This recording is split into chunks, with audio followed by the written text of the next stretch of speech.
All righty. Good afternoon, everybody. Thank you so much for hanging out with your girl, Robin Ware. I'm a church consultant and so excited to be doing this teaching. This is my second teaching of a 4-day series. I keep laughing and teasing even myself that this is the preacher in me coming out, that I am, look, I announced it too, that I am going to have a 4-part teaching. So yesterday we did why the church should be shaking in her shoes. It's so important that ministries make sure that they not only focus on the spiritual side, but they handle the business side of ministry. And having a sexual harassment clause of some sort in your constitution and bylaws is imperative. Yes. And so that's what I covered yesterday, kind of how to handle if an allegation comes forward. But today, everybody put in the comment box today, and those of you watching me on Periscope, thank you so much. I want you to please make sure that you give me some hearts and let me know that you guys are excited. And those of you that want to just hang out with me over on Crowdcast, Kim can put the link in so that you guys can go and register and be on my Crowdcast. Yes. So today, I'm talking about why pastors should thank Tavis, Smiley, and Russell Simmons. So let me just give you a little bit of background here about this story. As I shared yesterday, of course, a female back in 2006 started the hashtag about Me Too, and she was sexually harassed. And so fast forward to today, and there are a lot of industries that have been hard hit with allegations. Of course, starting with 45, our president, how he so just openly and with all of his immaturity stated that the way he handles women. And so that I'm not going to say what he said, but harassment, sexual harassment, basically is a joke for him. And then, of course, in the entertainment industry, we've seen the fall of a lot of movie studio producers. We've seen it in business. And so the church surely is coming up next. And so I'm teaching to help those ministries get their ducks in a row so that they prayerfully never have to deal with such a thing.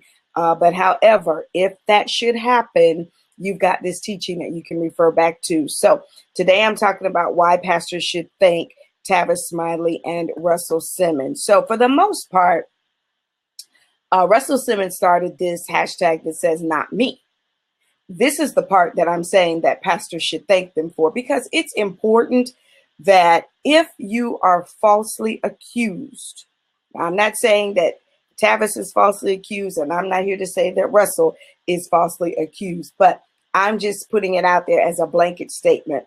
If you are falsely accused, then you have every right to say, not me. All right? Not me. All right. Thank you, Kim, for putting that up for me. So everybody put that in your comment box here on on Crowdcast. And those of you that are hanging out with me on Periscope, I want you to put not me. Yes, thank you so much. It's important that your voice be heard. People just can't falsely accuse you of things and, try to destroy you, take away your livelihood. And that is the issue with Tavis, Smiley. Let me just break down their 2 incidents. So Russell Simmons, of course, really big in the world of hip hop and entertainment. And he has, I think, 4 women that have actually said he raped them. And then other women said that, that he forced himself on them. And so a no is a no is a no all day long. And so it doesn't matter if they went along with it. If they said no, a lot of them went along with it just to not make it worse, but that doesn't make it right. And so he, of course, has stepped down from his different business entities. And let me just share this. His statement says, while her memory, he's speaking about the first one in 1991, while her memory of that evening is very different from mine, it is now clear to me that her feelings of fear and intimidation are real. While I've never been violent, I have been thoughtless and insensitive in some of my relationships over many decades, and I sincerely apologize. That basically says I did it. Yeah, you can tell this was written by a publicist or an attorney. Somebody helped him with his verbiage. And so I'm going to even talk about the statement a little later as I go into the teaching. But Tavis, on the other hand, is a little bit different. So Tavis is saying, I didn't do this. I've never forced myself on anybody. He's not saying that he's had any thoughtless, relationships in the past. In fact, let me see. He says, this is Tavis's statement. I have the utmost respect for women, and I celebrate the courage of those who have come forth to tell their truth. To be clear, I have never groped, coerced, or exposed myself inappropriately to anyone in workplace, colleague in my entire broadcast career covering 6 networks over 30 years. So what he is basically saying is, I've never, raped anybody. I've never forced anybody. But what he's not saying is, I've had plenty of workplace relationships. He didn't say that in that statement, but he said that in some of his interviews. So let's talk about it. Again, I'm sorry, I wasn't able to be great with my wonderful slides that I came up with, but I've got my points that I'm going to share with you guys on today. So how do you handle in the church if one of your leaders, senior leader, even all the way up to the pastor, is falsely accused? That's what we're dealing with on today. Everybody type in falsely.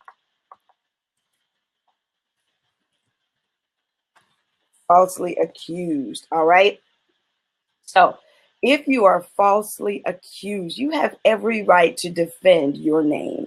And so I believe what Tavis is doing is he is on a rampage to clear up his name because of what he's been falsely accused of as it pertains to rape and sexual assault. He's saying that's not what I did, right?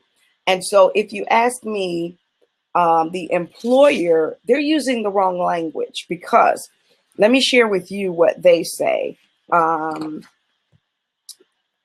Let's see. Witnesses who have bravely come forward to speak with the independent investigators retained by PBS say that they had fear of retribution for speaking out. PBS stands by its decision to respect the anonymity of those who are afraid to come forward publicly. Additional allegations are continuing to come to light since last week's announcement.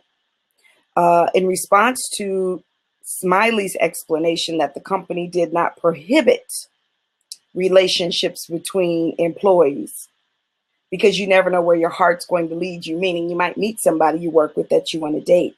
PBS's rep said the network was certain that it should not lead to multiple sexual relationships between the owner of a company and subordinates over many years, particularly where employment decisions may be linked to sex. So what he's saying is, it wasn't one of your rules. Thank you guys for sharing the crowdcast. It wasn't one of your rules that I couldn't date or have sex with somebody in the workplace. So I'm telling you, Tavis has had plenty of relationships and had sex with those in those relationships. PBS is coming for him because they're saying people were scared. And so the fact that you were in relationships with them and that you were, you made it sexual, that is not acceptable. And so, to me, they're going back and I really believe Tavis is going to win because the allegations that PBS has against him, they're the wrong allegations. You shouldn't come after him for sexual assault, right? They basically have a military standard of dating. Gotcha. So it's the subordinates argument. That's right. You cannot, and that's what the military says, that you cannot date anybody up under you. Tavis is saying that wasn't one of your rules. Now, can you lead by intimidation and fear? No.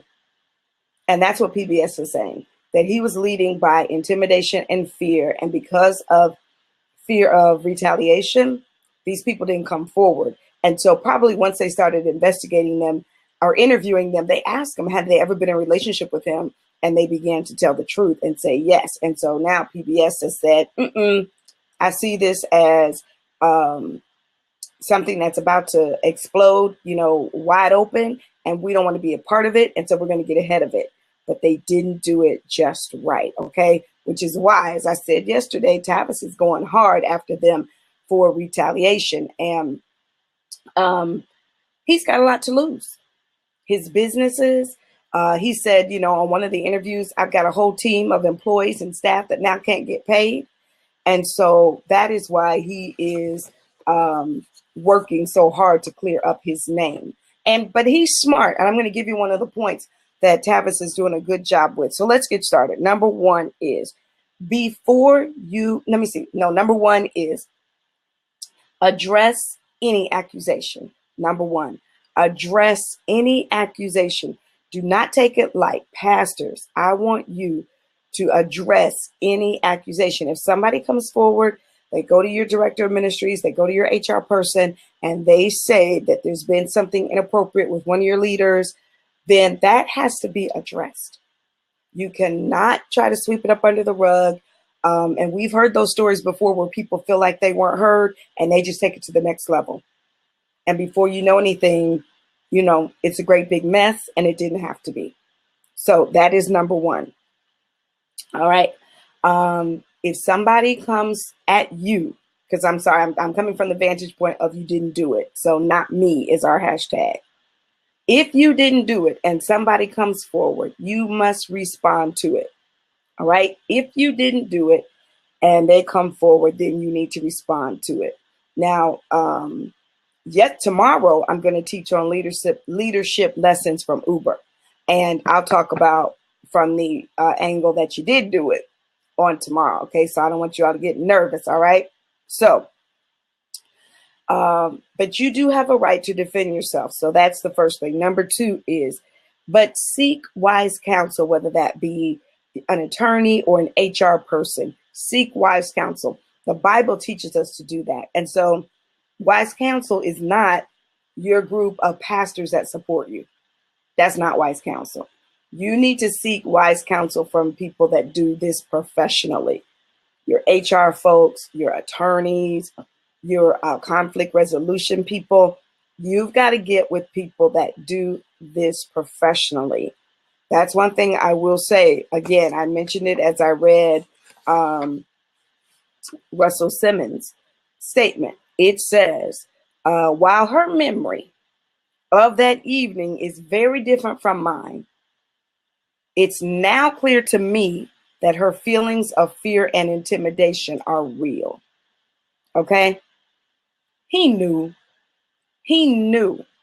that she wasn't comfortable with what happened that night. But this statement puts it out there that I'm taking the high road. I'm going to say, I didn't realize it, but I understand now that it was very, she felt a different way about it.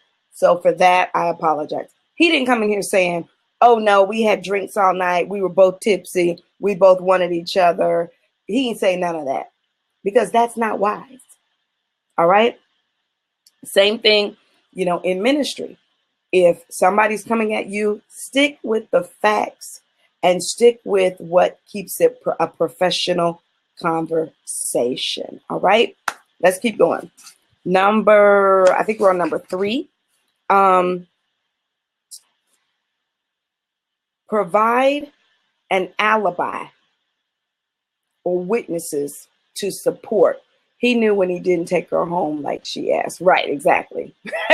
I always say that about Mike Tyson back in the day when he attacked her. The young lady said that, he forced himself on her, that the fact that he didn't walk her downstairs is what ruined it.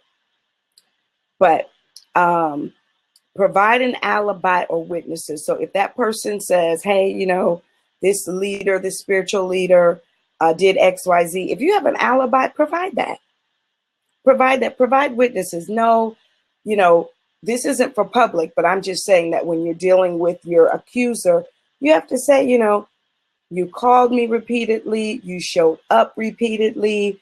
You stood in the prayer line repeatedly. You kept sending and giving me cards repeatedly. You kept making advances. All right.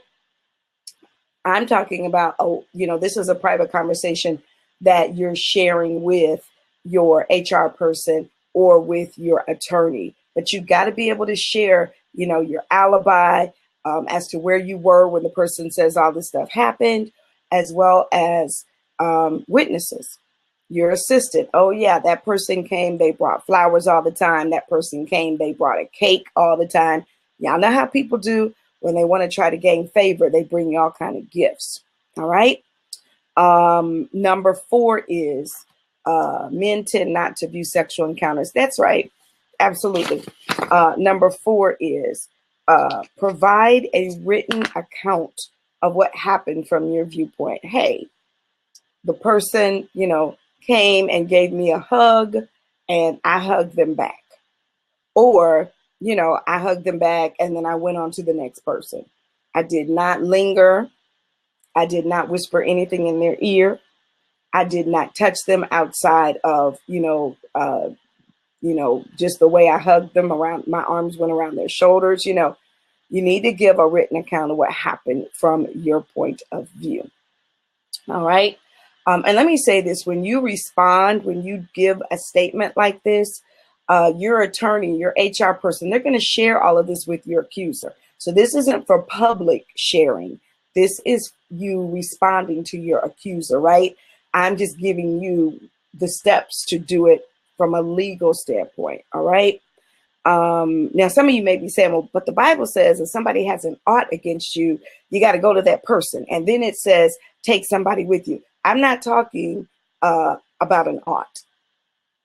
I'm talking about somebody that is coming after you with a false accusation of sexual harassment.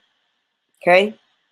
So when you made your church legal, when it became an entity, I said it yesterday, when you started writing checks, you became an employer. When you filed your paperwork with the state, with your church, it became a legal entity. I'm not talking about a prayer line or a book club, none of that. Are you reporting documents, each uncomfortable hug as a leader to protect yourself? You could, absolutely. But when you make that church a legal entity, then now you have to deal with the law. You have to deal with man's law. Okay. So number 5 is don't retaliate in any kind of way. Once you've given your statement and given your proof and testimonies and all that good stuff to your HR person, as well as to, your attorney, don't retaliate. Don't say, remove this person, keep them away from me, all that kind of stuff. I'm not saying that.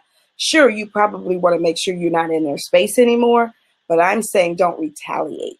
Like, don't try to have a hit done, right, on the person. I do know that there are situations where you need, forcibly, not forcibly, but you may have to have somebody removed. Yeah, you may have to have somebody removed from your church. If you have somebody that is so stuck on you, they are, what's the word? They are, what's the movie, y'all? Fatal Attraction. Yeah, they got a fatal attraction. Yeah, people like that have, mental issues. Yes, stalking, you may have to have them removed from the ministry. Men need to be thoughtful about interactions to better steer clear of accusations. Yes, it goes both ways. There are women that are responsible.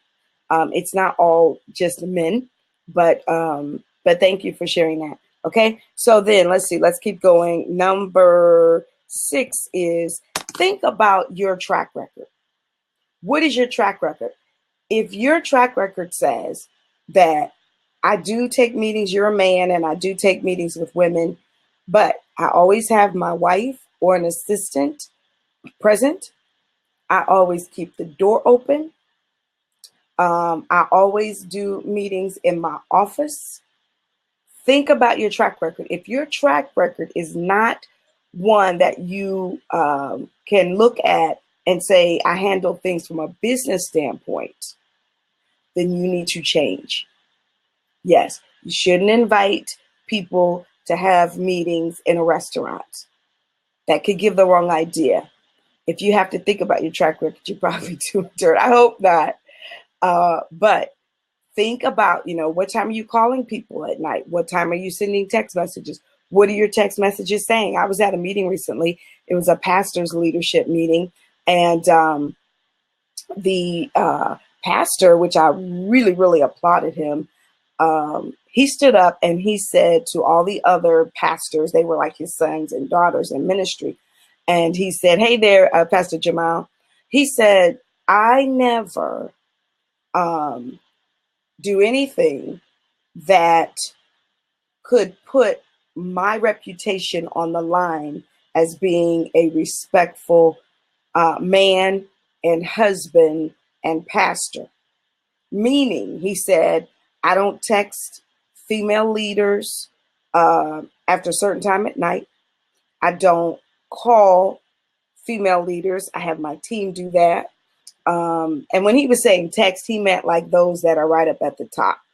Yet the Bible does say, avoid the appearance of doing evil. And then I said, because he's one of my clients, I said, and I want to just state that you've never done anything that has even given me the slightest indication that, you are a man that is not, or no, I should say this. What I said was, you've been very respectful. He's never crossed the line. Sometimes pastors will say things just to see if they still got it. Yeah. Sometimes they say things to provoke a reaction to see if they still got it. And that's terrible. It's not fair. It sends the wrong message. And if you catch a person that's vulnerable, they were never looking for an inappropriate relationship, but you caught them at a time of vulnerability and you sent them that text saying, was just thinking about your smile. You can't send text messages like that. All right. So anyway, that speaks to your record. Okay. I always wondered how single pastors get dates right. All right. So let's see. Number 7. All right. This is our last one. Be honest. Always be honest. That way you don't have to try to cover a lie with a lie. Just be honest. When somebody comes at you and you're not comfortable, say it. Yeah, Lisa brought you a card. Have your assistant call them and say, this card is inappropriate. It's as simple as that. Be honest. Don't try to just say, well, it's no big deal. And typically, my girlfriends that are married to pastors always tell me this, that in order for a husband and wife to be in ministry together, the husband has to respect the wife privately and publicly. Yeah. The husband has to respect the wife privately and publicly. So the pastor can't throw off and make crazy comments and, inappropriate jokes across the pulpit or even in meetings, because then that gives license to those present to consider doing the same thing, right? So be very, very mindful. A lot of us are in ministries with husband and wife leaders, and I think that it's be very wise of you to watch how they react to each other in public. Do they hold hands? Do they sit by each other? When one of them walks up, does the other one, immediately motion for here's a seat? Body language will tell you a lot. I'm telling you. And so I even know, from, personal situation of working with a client that was kind of going through some stuff, that we had to have a come to Jesus about how they publicly honor their wife. Yeah. And so, and they were innocent in the mindset of, I just wasn't thinking about it. I'm just so focused on what I do, but it's the little things that matter.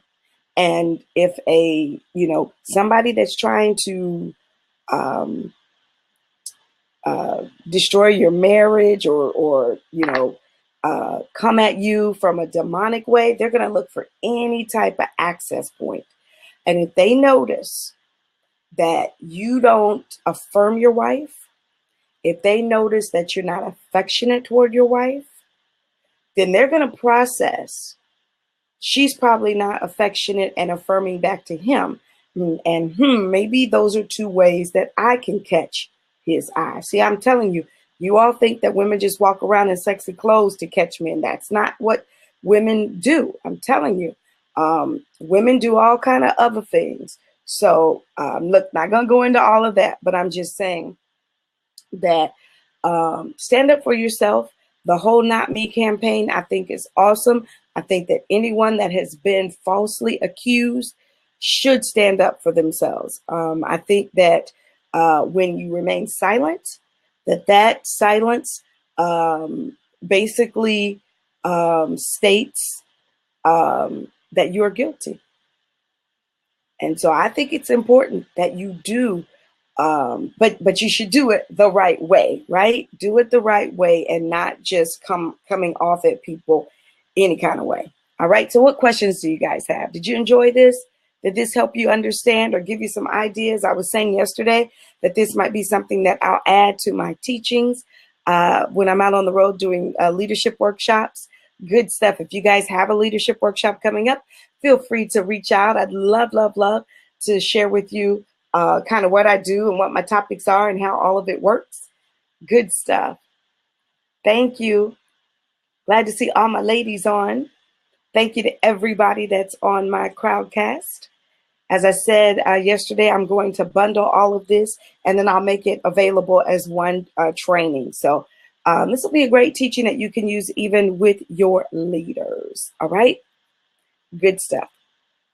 All righty, you guys. Well, thank you so much. I appreciate it. If you're not on my email list, make sure you get on it. All you have to do is text my last name, which is WARE, to the number 22828. Open up your text message, type in my last name in the message box, and then the number you're going to text it to is 22828. Take a screenshot of this, and you can do it once we come off the broadcast. All right. Thank you guys for hanging out with me. I'll be back on tomorrow. Super excited. Tomorrow we're going to be teaching leadership lessons from Uber. Yes. We'll talk about that. Somebody said, what about laying of hands? We talked about that a little bit yesterday. We'll talk about it again tomorrow as a part of our leadership lessons from Uber. All right. Thank you guys. God bless you. Bye-bye.